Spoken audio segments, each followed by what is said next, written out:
যতক্ষণ পর্যন্ত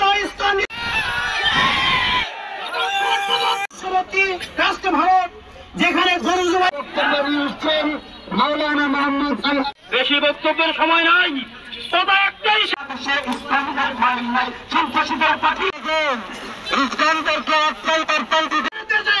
আমার মুসলমান ভাইকে হত্যা করা হবে।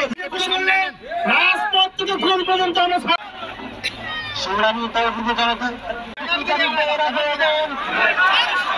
লাল গোলাপ শুভেচ্ছা।